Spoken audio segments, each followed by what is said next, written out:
বলা হয় প্রতিটি মানুষের ভেতরে একটা চোর লুকিয়ে থাকে, যে প্রতি মুহূর্তে কিছু পেতে, কিছু ছিনিয়ে নিতে, কিছু ধরে রাখতে ছুটে চলে। কখনো সম্মান, কখনো ভালোবাসা, কখনো সাফল্য।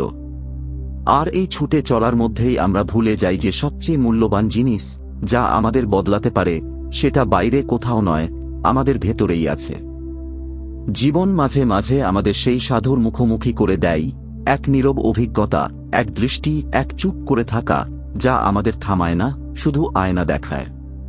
আর তখনই আমরা বুঝি, আমরা কিছু চুরি করতে আসিনি, এসেছি নিজেকে খুঁজতে।